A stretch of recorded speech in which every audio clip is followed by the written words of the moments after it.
Update. Am I the a-hole for not apologizing for withholding financial support until my son passed his paternity test?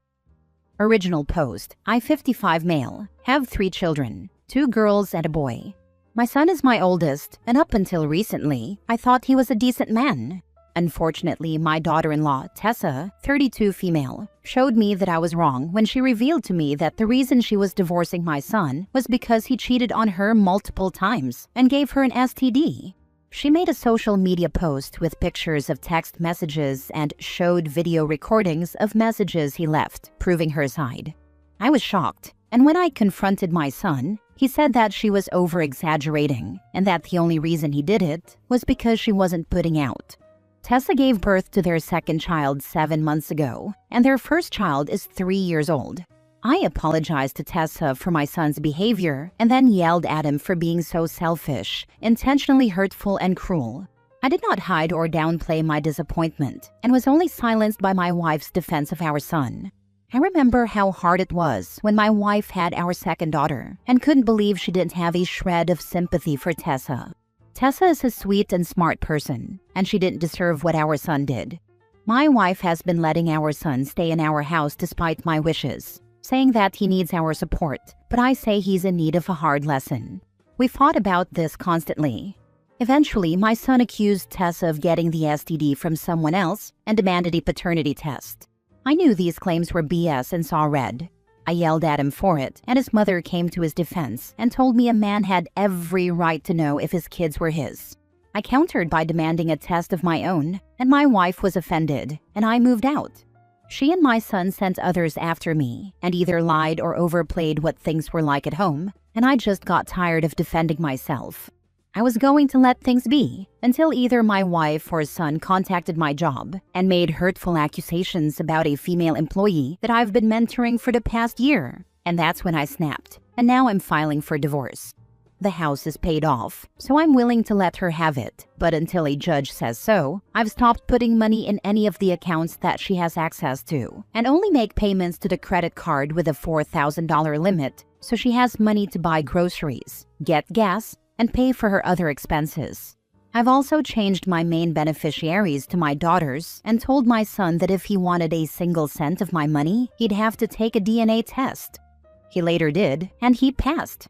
I responded with an email acknowledgement that he was my son, as well as a copy of a re-updated will where he will receive 10% of my assets.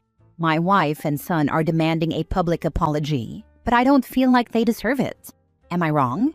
Edit to add, just to be clear, since people seem to be skipping over it, my wife called my job and accused one of my mentees of getting special treatment in exchange for special favors from me and other men in the company. She made such a big public stink that HR is investigating, and my mentee is considering leaving due to the embarrassment and stress, not to mention the damage to my own professional reputation. I hate to ask, but could the reason your wife is defending your son's cheating be that she possibly has cheated on you too?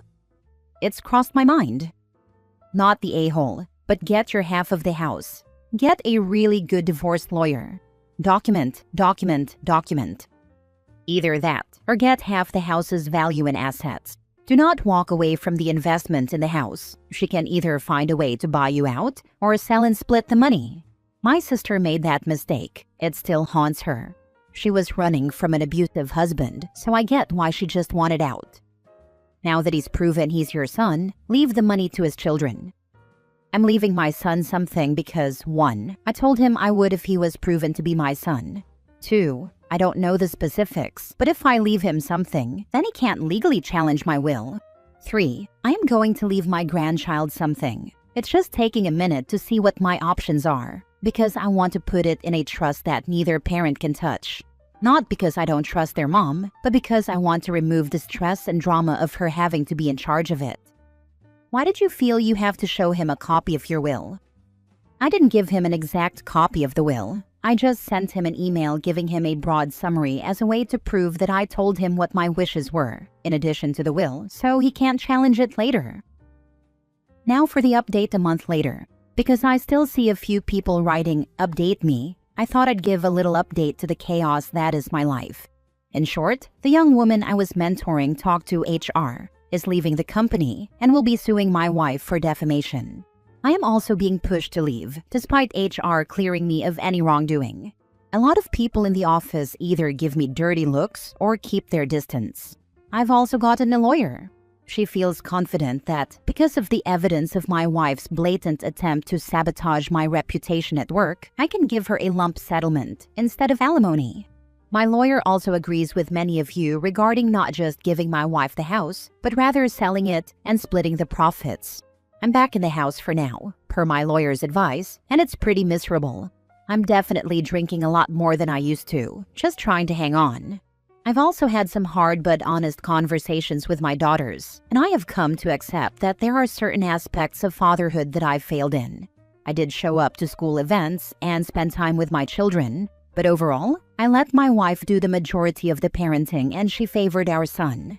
I just never really paid much attention, and my daughters didn't feel as if they could talk until now. However, they're still willing to have a relationship with me and are on my side with the divorce. I haven't spoken to my daughter-in-law much, but she did send me a thank you text for standing up for her. Thanks for reading. The good news is, it's not too late to try and heal the relationship with your daughters and be an involved grandparent. I'm betting this isn't the way you planned things to be, but I think you can make things better than they were. Talk to your daughters and daughter-in-law and ask them if there's anything you can do to become a better grandparent or parent. Time to fight like hell to demonstrate that you're contrite and willing to put in the hard work to repair or build strong relationships with these women in your life. A big event like this opens up the ability to have either a lot more positive impact or a lot more negative impact. If you want to make amends, you never know how much time you have or how much time they're going to be willing to give you. I hope the reality of things is a kick in the butt that hurts now, but eventually leads to a life worth not just living, but enjoying. Quit drinking and spend more time with your daughters. Instead of wallowing in drinks, start rebuilding your relationship with them. Let that occupy your time and energy. Glad to hear you got a good lawyer. Document what is happening at work and consult an employment lawyer too. I can't believe your wife called your place of work and sabotaged you. What a cow. Your colleagues shouldn't be privy to that. HR should have kept it quiet until an investigation was done. Don't get pushed out. You did nothing wrong, and the gossip will die down. Definitely get half the house in your divorce. Your wife doesn't deserve to keep it. Your son is a spoiled brat. I feel sorry for your daughter-in-law. The worst part is that her comments were directed more toward this woman who did nothing to her.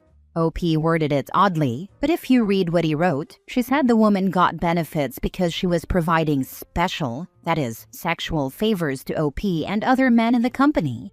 So it makes it look like this woman used sex to get ahead professionally, and not just with OP. It's like she chose an innocent bystander and shot her multiple times until she could be sure at least one bullet ricocheted and hit OP too. I mean, if she had just said they had an affair, it would still be awful, and I'd think the wife was disgusting for making this poor young woman collateral damage. But this wasn't even a case of the woman being collateral damage. That just sounds almost psychopathic. I guess it's why she really did feel no empathy for her daughter-in-law. She's not capable of it and doesn't care who she hurts. Second update 4 months later. Hello and Happy New Year to those who celebrate. I forgot about this account until now and have decided to post updates for anyone who cares. Okay, so here's the update. I filed for divorce a few months back and returned to the home per my lawyer's advice, but my wife and son have not made it easy. I had to take video of them accosting me and present it to a judge for them to finally back off or be forced to vacate the home. I also have locks on my bedroom and office doors, and a small fridge in my office. I go to my oldest daughter's house a lot for dinner to get some peace, and I also think it's really convenient for when we have our deep conversations. I've also attended a couple of video therapy sessions with my youngest daughter to help her unpack some of her issues. Ultimately, my daughters decided that, in spite of it all, they still want me around and can see that I'm willing to listen and respect their boundaries, so we're solid. I left my job but was given a decent severance package and now work as a freelance consultant for other companies in the same or similar field. I don't get paid as much and don't have as much security, but it's something. And the free time allows me to help out more with the grandchildren. My daughter's children, not daughter-in-laws. Daughter-in-law has decided to keep her distance until the divorce is finalized, and she has primary custody of both kids. My son is allowed to keep the oldest overnight, but almost never does and won't visit the youngest, since there's still a baby who prefers breast milk to formula. My former mentee is suing my wife, who had the audacity to ask me to pay her legal fees. Her divorce lawyers seriously ask for that, and she's trying to get the house. Last I checked, they were going to settle, which will end up having to come from her portion of the sale of the house. A sale that she was trying to stop by not approving any of the repair people I suggested, so we could fix up the house in order to get it ready, as well as wanting to dispute its value. It's taken a judge's order to get her to finally back off, and I'm basically going to have to foot the bill for the repair and realtor fees if I want to get this over with sooner rather than later. Fortunately, the judge also agreed that the more I pay toward getting the house ready, the less I have to pay out to my wife, so I see that as a win. I get why it's important, in the divorce, that he stay in the house. I do not get how the son is allowed to stay. Like, as one of the two owners, shouldn't OP be allowed to veto that? Give him an eviction notice or something, especially since he mentioned filming both of them harassing him and presenting that to a judge. It obviously could vary by jurisdiction, but where I live, you can't trespass a person if they are on the property at the invitation of an occupant. As long as one occupant says that a person is welcome on the property, then they can't be trespassed, even if multiple other occupants want them to leave. Why do I have the feeling that his wife knew about the cheating all along? Great son. Ruined his marriage and the marriage of his parents. I bet he still doesn't see what he did wrong. Considering that she accused OP of cheating too, I would not be surprised if she herself was also unfaithful at some point. OP's soon-to-be ex is not just nasty, she's dumb. Imagine screwing with the money coming in that would be paying your alimony. If they award it, she'll be getting less because she cost him his job by running her mouth. And the audacity of asking him to pay her fees for getting sued because of this same issue. She tried to sabotage him, but he's supposed to fund her tantrum? Final musing. Here's another sign to men to be a present parent who doesn't just leave their partner to raise the children, expecting it'll be fine. Mostly because your family deserves better, but also for situations like this, where your partner is not doing the right thing and you're lucky that you're the less awful parent, so they tolerate you. Last story. Would I be the a-hole if I send my wife's affair partner's girlfriend evidence of their affair? I, 32 male, have been married to my wife, 31 female, for a little over a year. We've been together for 9 years in total and have a 10-month-old baby. Her behavior was off, and something was just nagging me to check her phone. Man, did it hit me like a train. Turns out she met a guy about a week ago in a bar in our neighborhood. The guy's from the neighborhood too. Just a week in and they're like sweethearts. She went to his place and they fooled around, but said they hadn't had sex. Not that it matters at this point. So I sent myself all the proof, changed my passcode, prepared divorce papers, and waited. She noticed something was off. She started pushing, asking what was up with me, why I was edgy about my phone when she woke me up, asking me to give her my phone unlocked to call herself since she didn't know where she put hers, etc., etc. Later, she started pushing again, and I just snapped and said, "Fine, here's my phone, now give me yours." She gave in reluctantly, but she had already deleted messages.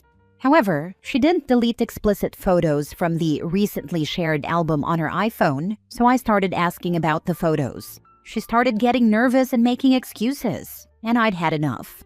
I just dropped her phone, said I knew everything, pulled out the papers and said, "Go be happy, go F yourself. I don't care anymore. I'm livid, I'm lost."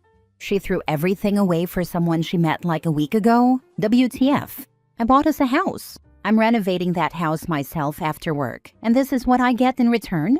I can't stand her, but I'm rethinking filing those papers because of the baby. Sorry for venting. Anyway, I'm agonizing over telling this guy's girlfriend about everything. She nearly caught them herself when she found my wife's hair. One is blonde, one is dark-haired. He fed her some BS, and she apparently bought it. I'm torn between not wanting to ruin their relationship and thinking she should know. Plus, screw those cheaters as a bonus. The reason I don't want to ruin his relationship, even though he partly ruined my marriage, is that he actually had moments like, This is messed up. We're going to hurt everyone. We shouldn't be doing this, but I like you so much, blah blah. So, what should I do? Nuke their relationship or leave them be? Edit. Just to make it clear, I'm talking about nuking the affair partner's and his girlfriend's relationship by revealing his affair. People ask how I can get papers quickly. It takes 30 minutes to download a template or a form from the court website, fill in personal details, and print it. How do I have all this information? From their messages. They talked about everything. He even sent my wife a photo of her hair that his girlfriend sent him when she found it. You would not be the a-hole. I can't stand her, but I'm rethinking filing those papers because of the baby. Do you want to teach your child to put up with a partner who cheats on them? I'm torn between I don't want to ruin their relationship. You wouldn't be. He ruined their relationship when he cheated on her. Yeah, this really nails it. Staying for the baby sounds noble until you realize what you're actually modeling. Kids pick up on way more than we think, even if they're little. And you're right, OP wouldn't be ruining anything. The affair partner already did that the moment he chose to cheat. Telling the truth isn't revenge. It's giving someone else the same information you wish you didn't have to find out the hard way. You would be the a-hole if you didn't tell the affair partner's girlfriend. She deserves to know. If I may ask, what was your wife's reaction to getting served, and is she still in contact with her affair partner? Also, please do tell your friends and family about her affair before she can paint you as the bad guy. Get a DNA test for the kid just to be sure. Who knows if this wasn't her first rodeo? She started shaking, crying, and begging me. She woke me up the next morning crying, saying she hoped it was a dream. She said she read the papers and that it ripped her heart out. She told him that morning that I knew, and they had an 8-minute phone call. Nothing after that I know of. She probably realized the affair partner won't leave his girlfriend for her. Now you're gone, and she has no one to take care of her and the baby. Does she have any skills for a job? I'll never let the baby suffer. It will be taken care of. To be fair, neither of them planned on leaving anyone. They were like, this is so wrong, but how do we stop? We are so meant for each other, but this can never be. Oh, poor us.